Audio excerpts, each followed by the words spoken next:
Bom, é uma alegria estarmos juntos aqui num dia tão especial, que antecede o Dia dos Pais. Muitas pessoas devem ter até vindo para cá, até de fora, porque vão encontrar os pais amanhã. Alguns estão saudosos dos pais que não estão presentes, mas sabem o quanto aprenderam, e nesse caso o sentimento é o de gratidão por tudo que eles nos legaram. Ao mesmo tempo tem aqueles pais que foram bem difíceis de convivência, e mesmo assim devemos muito, por exemplo, o fato de estarmos aqui. Mas refletir sobre o Dia dos Pais é interessante porque a gente só tem temas sobre o Dia das Mães. Eu fui ver a quantidade de revistas que tem dedicada às mães, cursos sobre maternidade, e não tem quase que absolutamente nada sobre a figura do pai. Mas aí nem sempre foi assim. A gente vai tentar entender um pouquinho o que aconteceu. Bem, no passado, o pai era a figura proeminente, mais importante, né? Ele era aquele que a palavra final era dele.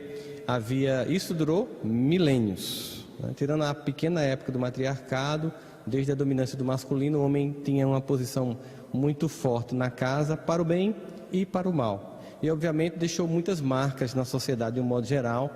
Era uma frase muito comum da presença do pai, é que mesmo na ausência ele manifestava seu poder, mesmo quando ele não tinha, né? Porque em muitas famílias bastava a mãe dizer assim: quando seu pai chegar.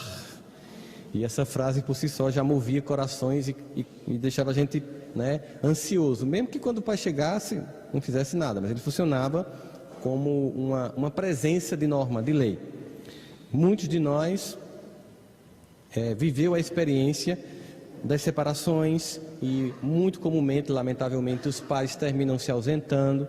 Não é um padrão, mas a maior parte dos casos é assim, gerando nos filhos, especialmente, de um modo geral, um sentimento de que alguém abandonou o barco. E esse abandono gerou uma série de sequelas e desenvolve nas crianças uma série de mágoas, que muitas vezes tornam paralisante a vida dessa pessoa, seja o menino ou a menina, porque ela vai referenciar a sua vida a partir dessa ausência, que muitas vezes é por livre e espontânea vontade de um pai que se afaste, enfim, não vai atrás de continuar cumprindo o seu papel apesar da separação, ou de pais que são afastados por mães que tomam os filhos como seus e que entram num conflito dizendo ou ele ou eu, e obviamente os filhos, junto com a mãe, mesmo sem querer, optam por ficar com a mãe, o que lamentavelmente termina repercutindo na adolescência, porque eles sentem que foram usados, e aí se tornam filhos extremamente difíceis, porque aquela figura que foi tirada deixou uma falta indelével que vai ser cobrada desta mãe que tirou o direito desse pai existir.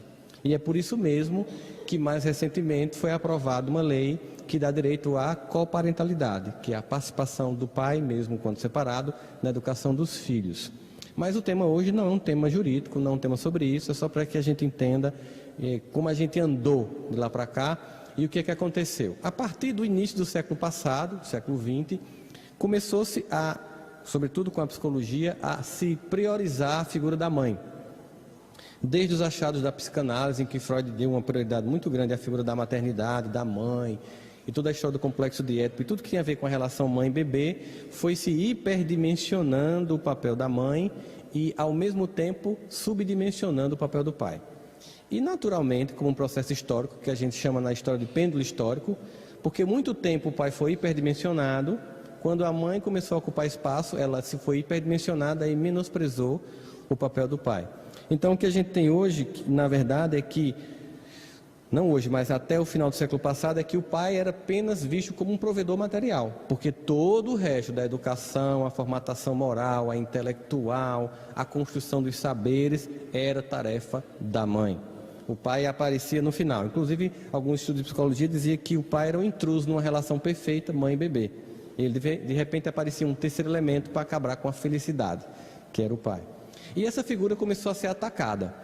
Foi atacada não somente o pai, mas a figura do macho, de um modo geral, que associada ao pai era a figura do ditador, daquele que humilhava, que denegria a mulher, que era uma pessoa absolutista, que não deixava espaço para reflexão, que não dava direito das pessoas falarem, e foi colado na figura do homem e do pai todos esses estereótipos. De modo que a gente tem, por exemplo, alguns desenhos ou minisséries que retratam de uma forma ridicularizada o papel do homem e o papel do pai. A mais conhecida delas, que também é a minissérie mais longa da história, é a Família Simpsons, E nela você vê um pai banana com um filho idem, que tem uma mulher e uma filha extremamente amorosas e inteligentes, né? São as mulheres superiores junto dos machos inferiores. É uma exacerbação do apagamento da figura do homem que aconteceu gritantemente no meio do século passado para cá. E aí começou-se a menosprezar, de forma que o pai era visto como uma influência tão comum como qualquer outra coisa. A mãe era a principal influência, mas o pai tinha o mesmo papel, por exemplo, da escola, da televisão. Ele era colocado nessa condição, provedor que tinha uma influência como outra pessoa qualquer. E ele era considerado completamente insignificante, em alguns casos até irrelevante, né? Eu me lembro que na época do bebê de proveta, quando lançaram as primeiras matérias sobre o bebê de proveta, que finalmente as mulheres podiam ter filhos sem a participação do marido, se colocou assim, o fim do casamento do marido, né, e do macho. E na verdade, nada disso aconteceu e se começou a fazer pesquisas sobre o papel do pai. Mas as primeiras pesquisas foram muito engraçadas. A maior parte das pesquisas sobre qual é o papel do pai na vida dos filhos era feita perguntando para as mães. E óbvio, o que é que elas responderam, né? Que eles eram omissos, porque muitos pais eram mesmo, achando que bastava colocar a feira em casa, só que houve uma exacerbação. Tem uma pesquisa que foi clássica, foi uma pesquisa que escutou 2.000 pessoas sobre o papel do pai, e nenhum era o pai. Era a mãe, ou a avó, ou a tia, ou seja, era uma pesquisa sobre o papel do pai que nenhum pai foi escutado. E aí se começou a perceber que estava tendo uma certa distorção, e pesquisas mais sérias começaram a ser feitas, buscando de fato resgatar essa figura que se perdeu, né, nesse século de tentativa de apagamento, até por causa desse sentimento que a mulher teve de milênios de apagamento. E a partir dos anos 70 começou a se fazer pesquisas sobre o impacto do pai na vida dos filhos. E as pesquisas hoje são muito fortes, elas apresentam dados muitíssimo interessantes, mas tem um detalhe, elas seguem a regra da propaganda da Gelol. Você lembra da propaganda da Gelol? Quem lembra da propaganda da Gelol aqui? Não basta ser pai, tem que participar, não é? Ou seja, os pais que realmente influenciam os filhos são pais que participam das vidas dos filhos. Pais ausentes não têm influência quase nenhuma. Por exemplo, o ausente não necessariamente é alguém que saiu do casamento, é alguém que está em casa, mas não contribui com a vida emocional, intelectual e espiritual do filho. Então as pesquisas mostram o seguinte, que pais que realmente estão envolvidos, eles têm um papel tão importante quanto o das mães. Obviamente a gente sabe que tem papéis que somente a mãe tem, e isso não vai mudar, porque é de natureza biológica. Mas aí o que a gente tem? Como é que o pai pode participar? Porque eu vou falar um pouquinho sobre essa questão mais operacional para a gente chegar a esse pai cristão, que seria um pai que não apenas seria um pai de um modo geral, que contribui com o filho, mas que contribui levando para ele um conjunto de valores que norteiam de forma definitiva o espírito para lidar com o mundo, com a vida e consigo mesmo, com seus medos e suas angústias. Então, a primeira coisa que você começou a perceber é que a importância dos pais que brincam com os filhos. Porque se percebeu, por exemplo, que os pais têm brincadeiras mais... eles são mais brincalhões que as mães. Geralmente as mães, elas são muito preocupadas com a educação dos filhos, os pais tiram mais onda com os filhos. Se percebeu o quanto é importante o pai ser brincalhão com o filho, porque ele briga, ele tira onda, ele faz o menino cair, faz o menino perder, e isso gera uma irritabilidade no filho, que a mãe fica com raiva, mas na verdade é um treino para ele aprender a perder, a entender que ele cai mesmo, que ele nem sempre ganha, que ele nem sempre leva. Uma cena clássica, claro que tem exceções, seria, por exemplo, você pegar o seu filho, o pai, vai com a bicicleta com o menino para um parque para caminhar. E aí, geralmente acontece o seguinte, o pai senta, pega uma revista, um jornal ou o telefone e deixa o menino brincar. Né? De vez em quando ele levanta, olha, tá ali, aí volta para cá. E quando chega em casa, o menino tem caído, o menino está ralado, a roupa está completamente suja. Mas o menino completamente feliz. A mãe olha, geralmente algumas mais exageradas, dizem, o que você fez com o meu filho? Nesse momento ele já não é mais filho de ambos, ele é só filho daquela mãe que está irritada com aquele desastre. E aí ela resolve no outro final de semana levar o menino. E ela leva o menino o seguinte, ela coloca joelheiras e cotoveleiras, coloca um capacete e vai guiando a bicicleta. O menino volta limpo, sem um arranhão, completamente triste. Porque o papel é diferente. Eles não concorrem, eles não competem, eles não se anulam, eles se reforçam. Por isso que é importante essa figura do pai que brinca e que tira onda e que faz e que empurra e que age como se fosse uma criança, provocando o filho para ele aprender a lidar com essas circunstâncias. Então se percebeu que, por exemplo, os filhos cujos pais envolvidos brincam versus os filhos cujos pais são envolvidos, mas não brincam, têm resultados diferentes na fase adulta. Eles, por exemplo, os pais que brincam com os filhos são mais resilientes, suportam mais reveses, diminuem o nível de ansiedade, sabem esperar. Outra coisa impactante foi perceber que na adolescência a figura mais importante para ensinar as crianças, no caso nos adolescentes, são os pais. As mães dão mais resultados na infância, mas na adolescência não adianta. Geralmente o pai contribui muito mais porque ele simplesmente faz assim, bora, cala a boca e a coisa começa a acontecer. A mãe já está naquela época que ela não aguenta porque ela já teve todo aquele período de infância com esforço descomunal e na adolescência ela já está se trocando, gritando com o guri. E fica aquela gritada, ninguém sabe quem grita mais. Então, geralmente, nessa fase da vida, trazer o pai para ensinar o filho é fundamental, porque nesse momento ele vai nortear a criança, o adolescente sobretudo, a continuar os seus estudos. É uma época em que muitos pais, por não participarem com os filhos da educação, aí muitos pais dizem assim, você já viu o peso da mochila do meu filho? Já pegou uma mochila de um menino de ensino médio? É um negócio assim que dá escoliose, né? Aí o cara olha assim, você sabe quantas disciplinas meu filho estuda? Você sabe o que ele vê em física, matemática e química? Eu não sei nem para onde vai. É verdade.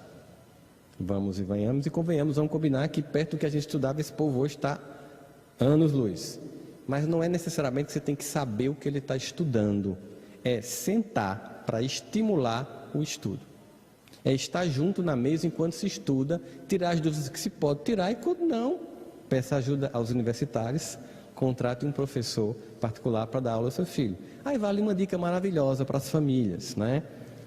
Que tem filhos que pagam escolas, muitas vezes professor de reforço e também muitas vezes escolas de línguas, para que o filho consiga uma vida melhor que a deles. O que é justo, o que é interessante, porque o sonho de todos os pais é que os filhos sejam melhores do que eles em tudo. No entanto, eles deixam os filhos ficarem com uma coisa fantástica inventada há 10 anos atrás, chamada smartphone. As pesquisas constatam, por exemplo, que o ideal é que, e aí muitos adolescentes vão ficar com ódio de mim, é que só tenham acesso a partir dos 14 anos. Pesquisas sérias, severas. Destruição cognitiva da infância. Celulares, tablets e computadores provocam. É claro que é muito confortável deixar ele lá lhe dando um tempo. O problema é que isso vai comprometendo o desenvolvimento dele. Dá trabalho. Hoje em dia, por exemplo, por causa disso, as crianças e os adolescentes não estão mais lendo. E pela primeira vez na história humana, o ano passado, pela primeira vez na história humana, a medição de teste de QI mundial, ao invés do QI mundial aumentar, o que todo ano acontecia há mais de 80 anos, pela primeira vez no ano passado, o QI médio mundial diminuiu. Nós estamos nos tornando estúpidos, porque vivemos em redes sociais e o Brasil, as pessoas passam 9 horas com o celular na mão. Se você estudar qualquer tema, 9 horas por um ano, você se tornará um especialista mundial no tema. Nós estamos nos tornando um especialista mundial em absolutamente nada. Bom, mas aí você deve dizer, é fácil, vai lá em casa tirar. Óbvio, mas você pode negociar.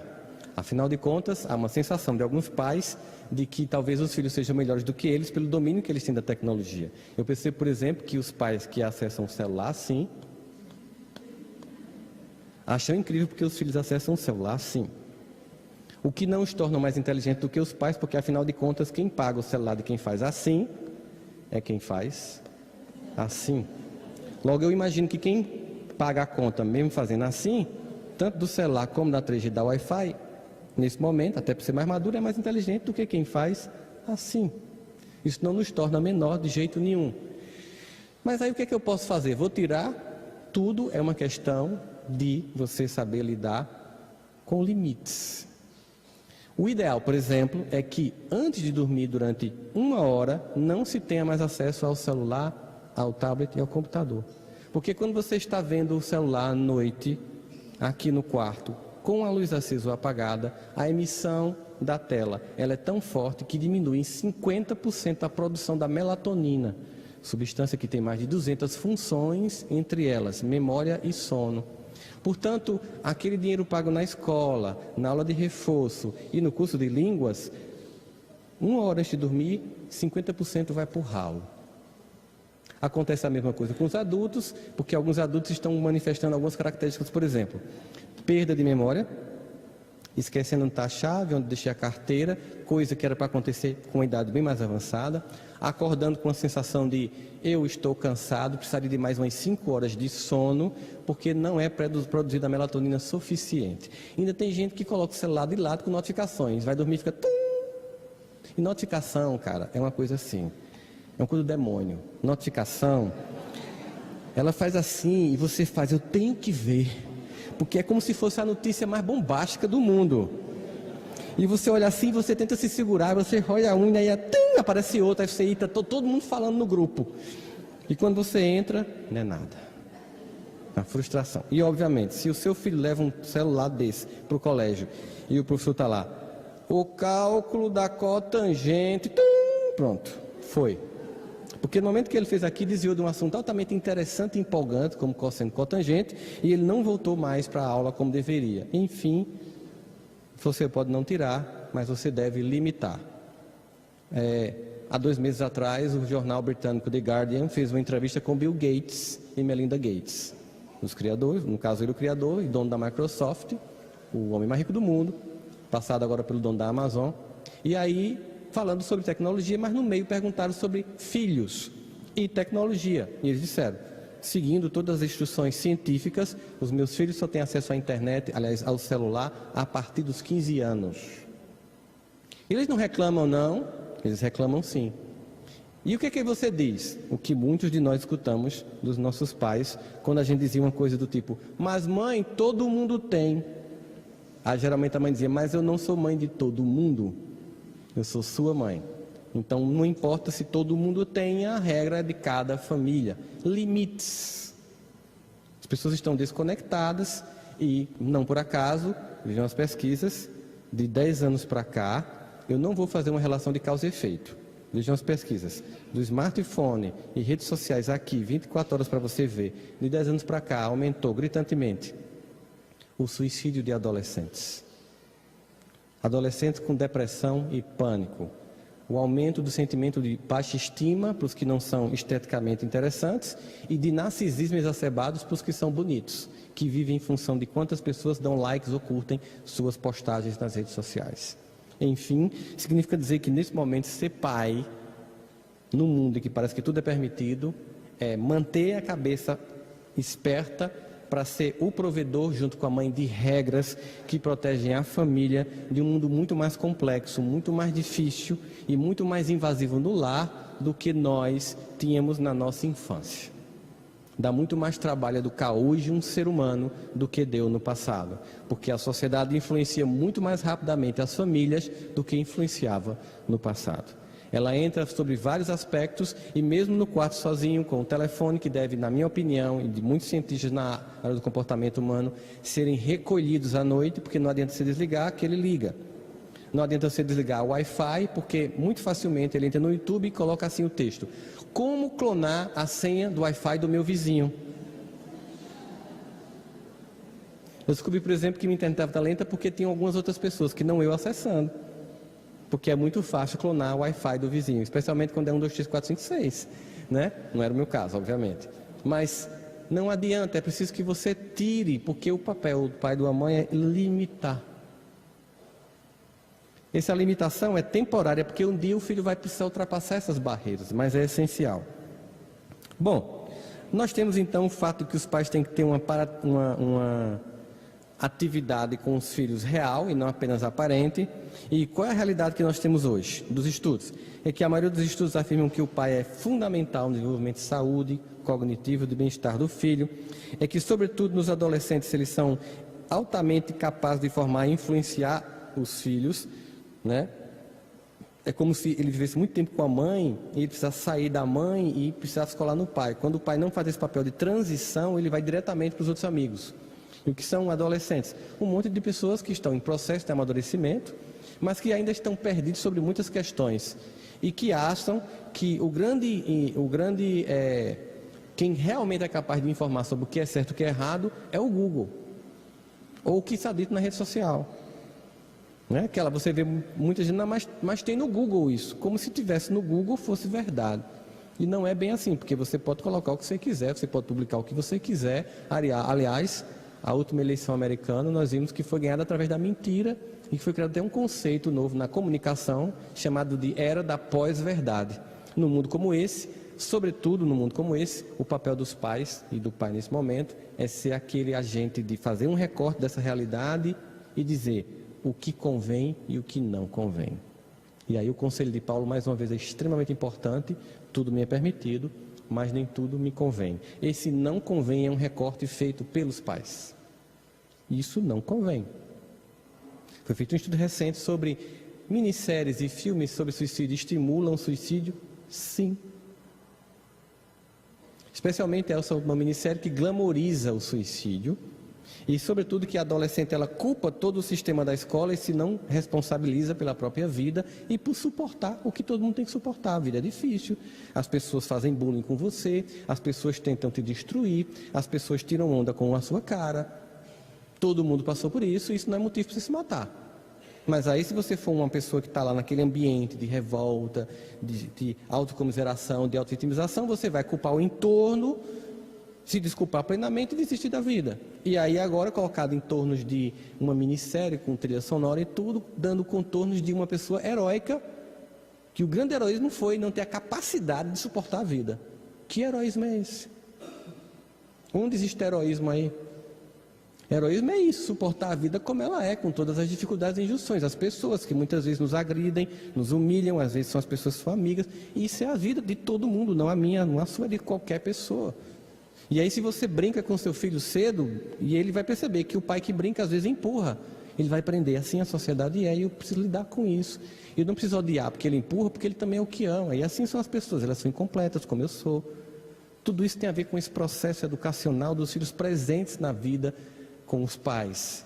E aí vale lembrar, uma pesquisa que eu já citei aqui, eu acho importante para reafirmar nesse contexto da nossa fala de hoje, que foi sobre o impacto que, por exemplo, a vida espiritual tem na vida dos jovens, feitas com estudantes de medicina de 22 anos de idade em mais de 20 países.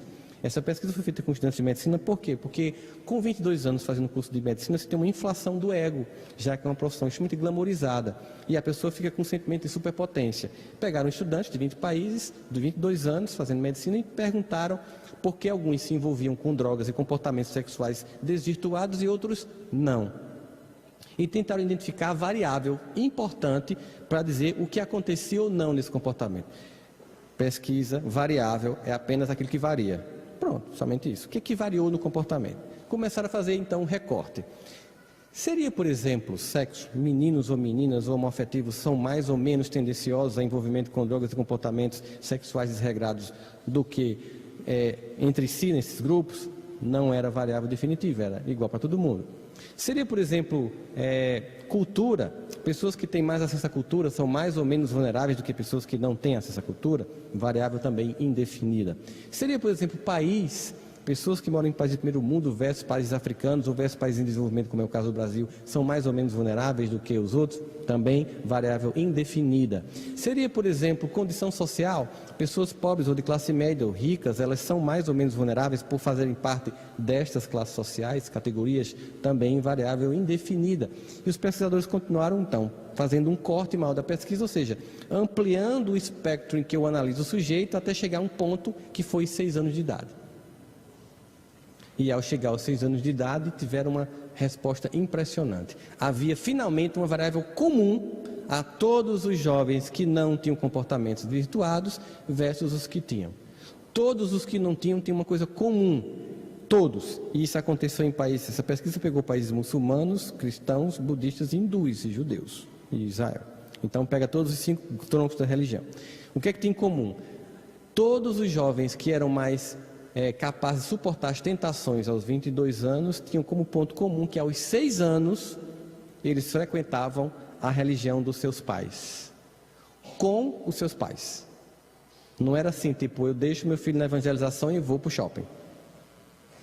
eu deixo meu filho no catecismo, na escola dominical e vou para o shopping. Não, era eu participo com meu filho da minha percepção de crença em Deus e por isso mesmo eu digo para o meu filho, este é um valor da nossa casa, este é um valor da nossa família. E como tal, já que somos influenciadores dos filhos, nós criamos neles condições de entender que quando finalmente aquele pai e aquela mãe mostrarem e mostrarão invariavelmente falhas, mostrarão pontos cegos, mostrarão incoerências e incongruências, quando finalmente seu filho, que antes lhe via como um herói, ele vê como um vilão, porque é uma fase natural da vida, e que ele se decepcionar com as nossas fragilidades que todos temos, ele vai ter um pai estável, uma presença estável, que é Deus. É exatamente quando a sua figura começa a perder importância, Deus ganha relevância. E que assim seja na educação dos filhos. Por isso, o que nós temos hoje é que ainda há uma produção muito grande de material sobre mãe e pouco sobre pai, mas ser pai cristão exige de nós, então, essa tarefa de levarmos os nossos filhos para a educação cristã. De termos em mente que, de um certo modo, o cristianismo se contrapõe a muito do que está estabelecido como normal nos dias de hoje, sem tentar aí criar uma ideia de exceção, de que somos uma redoma protegida do mundo, separados do mundo e que somos, por isso mesmo, uma categoria diferenciada dos outros. Não, de modo algum. Nós somos seres inseridos num contexto histórico mundial, regional, fazemos parte desse contexto, mas nós temos o direito, como família, de dizer o que desse contexto cabe ou não na minha casa, no meu lar, no meu ambiente. E é um papel de recorte que só quem tem que fazer é os pais, porque as crianças não têm maturidade para fazer. Aliás, se tem uma coisa que tornou a vida das crianças ansiosas, é impressionante como hoje nós temos crianças com casos de ansiedade, pânico e depressão, foi o fato de que os pais deixaram os filhos escolherem as coisas. A infância de muitos de nós aqui é uma infância muito boa de memorizar, de lembrar, porque era uma infância em que nós apenas éramos crianças. Nós brincávamos. Hoje nós temos filhos que têm que escolher. Por exemplo, nós não escolhíamos o que comer, muitas vezes nem o que vestir. Era um imposto, nem para pegar tudo do passado e colocar hoje. Mas hoje você sai, meu filho, você quer ir para onde? E a criança tem que escolher, isso cria estresse na criança. Você quer fazer o quê? Você quer comer o quê? Você empoderar antecipadamente a criança, antes que ela tenha maturidade para fazer tais escolhas, ao invés de dar ela mais autonomia, dá ela mais ansiedade e estresse. E como ela tem tudo muito facilmente acessado, você começa a ter uma desvirtuação completa das características infantis. De tal modo que hoje em dia nós vemos que um conceito que era muito comum na minha infância, filhinho do papai, na minha infância era alguém filho de rico. Hoje em dia, filho do papai é qualquer pessoa criada numa família sem regras. Prova disso, vocês devem ter recebido no WhatsApp de vocês um vídeo de uma mãe que faz o seguinte comentário. Hoje, o Bolsa Família não dá mais para nada. Porque eu tenho uma filha de 16 anos e uma calça para uma menina de 16 anos é mais de R$300. Quando você vê uma mãe que recebe pouco e que precisa do Bolsa Família, se vê obrigada a comprar uma calça de R$300 para uma filha de 16 anos, você percebe que houve uma inversão de valores e todos os prejuízos que decorrem disso, que nós vemos todos os dias. Assim temos que retomar um lugar que se perdeu. E aí nós temos em Provérbios algo muito interessante. No capítulo 3 de Provérbios, os versículos que vão de 11 a 12, diz o seguinte: meu filho, não despreze a disciplina do Senhor, nem se magoe com a sua repreensão, pois o Senhor disciplina a quem ama, assim como o pai faz ao filho, a quem deseja bem. Ele está circunscrevendo aqui um conceito de que, do mesmo modo que Deus nos disciplina e nem por isso devemos deixar de amá-los, Ele faz isso em ressonância ao que os pais também fazem. Aliás, ao contrário, os pais fazem ressonância ao que Deus faz, Deus disciplina, os pais também disciplinam. Fazendo um recorte daquela passagem de o Senhor é meu pastor, Ele não me faltará, nós percebemos que Davi diz, a tua vara e o teu cajado me confortam, me consolam, que numa tradução mais original, a tua disciplina, depois do teu encaminhar, me torna uma vida mais fácil. O que acontece com o pastor de ovelhas? Observe o simbolismo que nós temos aí com Davi. ele faz reverberação de outras passagens do Antigo Testamento que fala sobre um pastor de ovelhas como representando Deus, mas vamos observar os instrumentos. Um pastor de ovelha, ele tem uma vara e um cajado. O cajado é um instrumento usado pelo pastor para que ele fique em pé, e a vara para que ele encaminhe as ovelhas para o caminho da retidão. O que é ficar em pé? Em pé é representação de contato visual. Um pastor de ovelhas, para garantir a sobrevivência de todas, ele está o tempo inteiro em pé, observando as ovelhas. O que nós temos hoje são pais, crianças que chegam da escola, e os pais fazem: e aí, filho, como é que foi lá? Normal, pai. E o pai continua aqui, e a mãe às vezes também, e não percebe, por exemplo, se ele entrou mais triste, mais calado, se ele demorou mais ou menos no quarto, se ele comeu mais ou menos rápido. Todas essas subleituras que somente pais atentos podem fazer para antecipar tragédias. Porque o que mais se escuta de pais cujos filhos se suicidam foi: porque eu não percebi os sinais, porque eu não estava observando. Porque todo mundo grita, todo mundo pede socorro, de um modo ou de outro, todo mundo grita e pede socorro. Então, quando você está com o cajado, você está olhando, você está observando.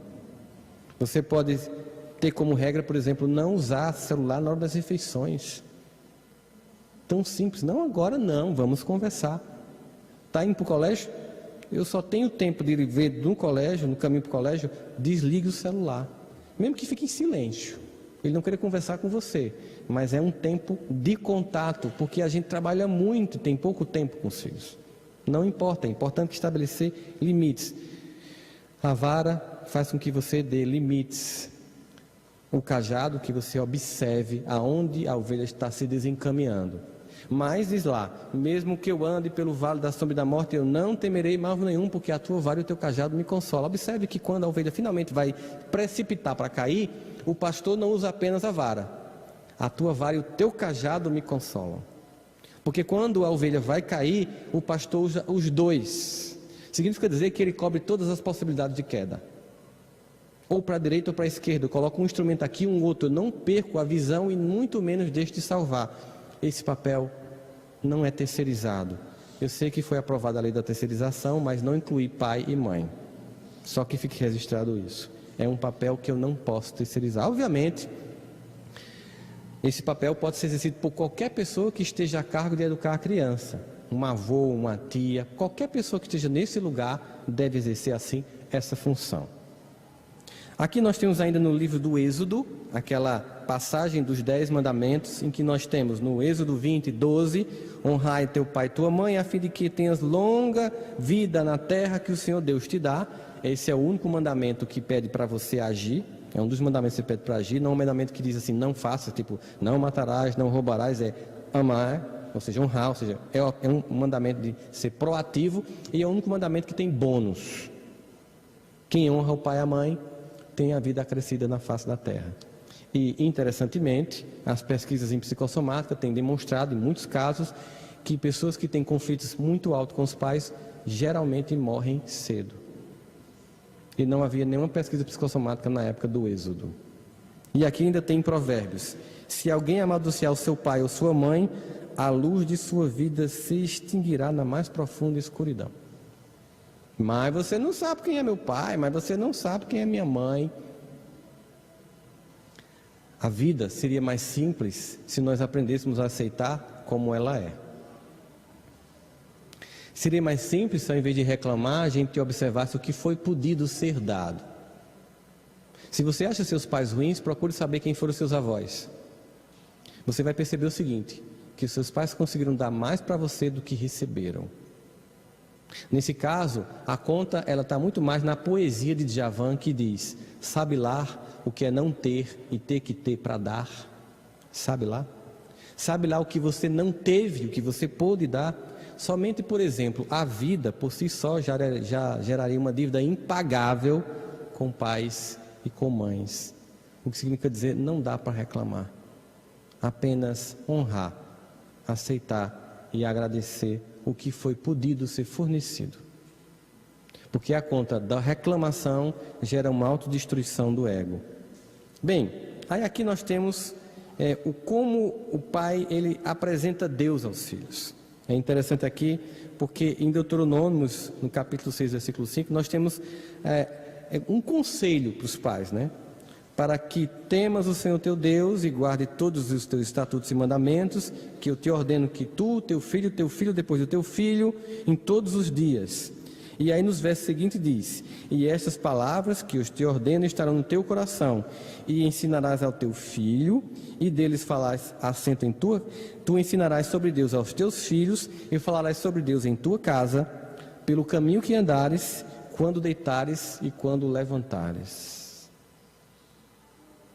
Nós conseguimos acessar o WhatsApp 24 horas. Talvez seja hoje numa versão, assim como você faz com o WhatsApp, né? Leve Deus o seu filho. Quando você levantar, que a gente geralmente levanta e olha. Antes de dormir, a gente dorme antes e olha, né? A gente olha no carro, tem muito acidente por causa disso. A gente olha em todos os lugares. E agora o sonho de consumo é que tem Wi-Fi nos aviões, para quê? Para as pessoas continuarem usando o WhatsApp. Que é nos poucos momentos de detox tecnológico, agora acabou, e você continua percebendo isso o tempo inteiro. A história dos hebreus, o pai deveria instruir os filhos segundo os princípios de Deus. É uma importância primordial que nós temos em todo o contexto do mundo judaico, que é o papel do pai como disciplinador. E aí no livro de Provérbios, no capítulo 22, versículos de 6 a 11, diz o seguinte, especialmente no verso 6: educa a criança no caminho em que deve andar, e até quando envelhecer, não se desviará dele. Se você disser exatamente qual é o percurso, ela pode muitas vezes desviar, mas por um processo natural de atuação pela lei que foi estabelecida como princípio, lembremos, onde está escrita a lei de Deus? Kardec perguntava, na consciência. Onde se adquire consciência? No processo educativo. E onde o processo educativo começa? Em casa. A escola reverbera isso com as ciências que nos é apresentado, mas o processo começa em casa. E Paulo dá um conselho muito interessante sobre o que deve e o que não deve ser feito como pais.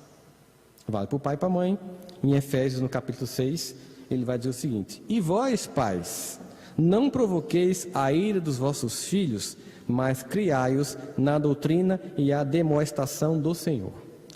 O que ele quer dizer, não provoqueis a ira dos vossos filhos? É que o pai não deve ser extremamente severo, injusto, parcial, exercitar a autoridade de forma irracional. Aliás, uma das coisas que mais deixa a criança traumatizada é a parcialidade dos pais, que é, de forma explícita, dizer que gosta mais de um do que do outro. E de forma explícita, sempre menosprezar um em detrimento do outro, criticando, comparando e destruindo a autoestima. É muito natural que você tenha mais afinidade com um filho do que com o outro. Por exemplo, se você gosta do time de futebol, gosta de fazer certas coisas, e tem um filho que também gosta de fazer tudo isso com você, você vai andar mais com ele e tal. É uma coisa que é até natural. Agora, o que você não pode é, por isso, menosprezar o outro que não pensa, não age, não gosta do time que você gosta. Porque aí você está ensinando ao seu filho que você não pode tolerar a diferença. Você está criando uma pessoa possui intolerância, uma pessoa intolerante. E muitas vezes com o sentimento de não ter o amor, já que ela é comparada para menor. Aliás, em família as pessoas gostam de comparar, e todo mundo detesta aquela pessoa que comparam, né? Seja como seu primo fulano, todo mundo detesta essa criatura. E pior do que seja como fulano de tal. Isso é uma morte do ego. Simplesmente seja você. Cada um tem um jeito. E mesmo quem tem gêmeo univitelino descobre que são espíritos completamente diferentes e únicos. Aliás, as mães relatam que sentem essa diferença de comportamento no útero durante a gestação. Já a manifestação da individualidade do espírito, mesmo num corpo que é um clone, como um gêmeo univitelino. E o que é que Paulo vai dizer aqui? Que então não devemos usar essa severidade exagerada.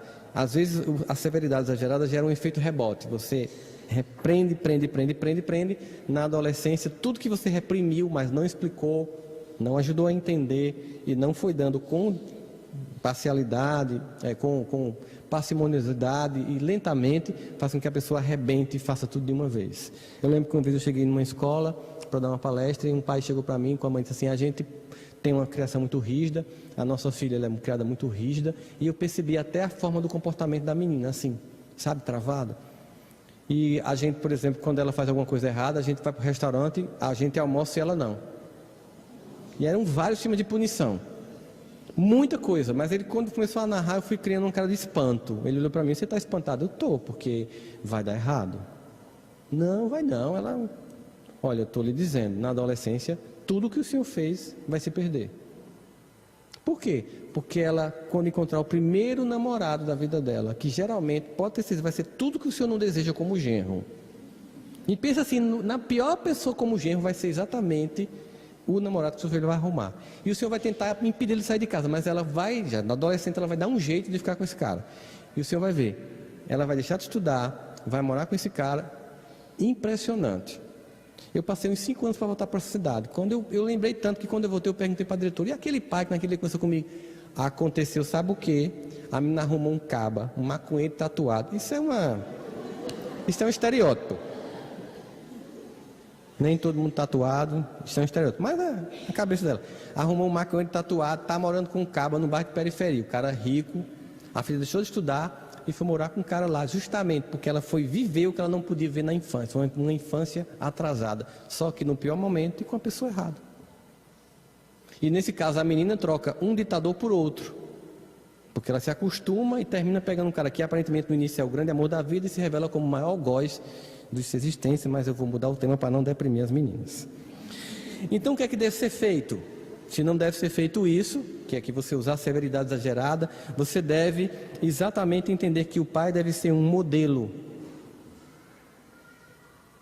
Educação não se dá por faço o que eu digo, mas não faço o que eu faço. Educação é através de exemplo. Não existe uma outra forma que não seja pelo exemplo. Assim, a palavra a demonstração, ela carrega consigo a ideia de colocar na mente da criança. A demonstrar não é bater. É incutir princípios do Evangelho, no caso. Para que quando a vida apresentar as dificuldades que todos nós enfrentamos, esses princípios sirvam como um norte e uma bússola que garanta que mesmo que você balance, você continue em pé, e mesmo que você se perca, você volte. Essa é a bússola que faz o filho pródigo rodar e voltar para a casa do pai. Porque ele foi admoestado quando criança por um pai que conhecia Deus e apresentou para o seu filho, mas também foi capaz de permitir que ele fizesse escolhas na hora certa, não na infância. Ele não sai de casa nem na infância nem da adolescência, ele sai um jovem adulto. Ali o pai disse: agora você pode fazer suas próprias escolhas, porque eu sei que você é capaz de aprender. O pai tinha convicções de que o filho voltaria, porque ele sabia o que tinha colocado no seu coração. E quando o filho comparou tudo que o mundo ofereceu como que legal com o que o pai oferecia, ele no final percebeu: o melhor lugar é lá, e voltou. Essa bússola é fornecida pelo exemplo que a gente dá. Assim, as capacidades morais e espirituais, elas são tão ou mais essenciais do que as capacidades intelectuais. As pessoas e as famílias estão tão focadas para dar uma educação de ponta e ter um filho competitivo que fala 30 idiomas e não ensina o idioma das emoções e dos valores. E hoje as empresas, por exemplo, demitem em 87% as pessoas não por falta de capacidade técnica, mas por falta de capacidade emocional. Além da educação formal consistente que devemos dar aos filhos, sobretudo a educação emocional e moral. Porque muitas vezes, quando a vida dá um revés, o que nos levanta não é o que nós conhecemos, mas é o que nós sentimos. A fonte de levantar não vem de conhecimento, vem de sentimentos. Existem, vocês devem conhecer como eu, pessoas extremamente capazes intelectualmente e falidas emocionalmente, e que não acontecem e não conseguem fazer absolutamente nada na vida. E pessoas menos capazes do que estas, mas que têm um nível de equilíbrio emocional maior e que fazem com que a vida aconteça de forma muito mais serena e mais tranquila, porque foi dada a ela o conjunto do leque de possibilidades, não apenas intelectual de conhecimento, mas sobretudo de valores e espiritual. Por isso, a espiritualidade ela é necessária no desenvolvimento do indivíduo. Em Provérbios, no capítulo 1, versículo 7, diz: o temor ao Senhor é princípio do conhecimento. Temor aqui entendido como a percepção de tudo que Deus tem para a nossa vida. Mas eu queria encerrar essa noite lendo uma belíssima mensagem de Emmanuel no livro Levantar e Seguir, em que ele faz uma análise poética, como ele consegue fazer sempre de um único trecho do Evangelho, no que ele faz uma análise poética de um personagem aqui do Evangelho, no caso, que é José da Galileia. E é uma mensagem muito bonita que diz o seguinte: José da Galileia, do livro Levantar e Seguir, por Emmanuel. Em geral, quando nos referimos aos vultos masculinos que se movimentam na tela gloriosa da missão de Jesus, atentamos para a precariedade dos seus companheiros, fixando quase sempre somente os derradeiros quadros de sua passagem no mundo. É preciso, porém, observar que, a par de beneficiários ingratos, de ouvintes indiferentes, de perseguidores cruéis e de discípulos vacilantes, houve um homem integral que atendeu a Jesus, hipotecando-lhe o coração sem mácula e a consciência pura. José da Galileia foi um homem tão profundamente espiritual que o seu vulto sublima escapa às análises limitadas de que não pode prescindir do material humano para o serviço de definição. Já pensaste no cristianismo sem ele? Quando se fala excessivamente em falência das criaturas, recordemos que houve um tempo em que Maria e Cristo foram confiados pelas forças divinas a um homem. Entretanto, embora honrado pela solicitação de um anjo, nunca se vangloriou da dádiva tão alta. Não obstante contemplar a sedução que Jesus exercia sobre os doutores, nunca abandonou a sua carpintaria.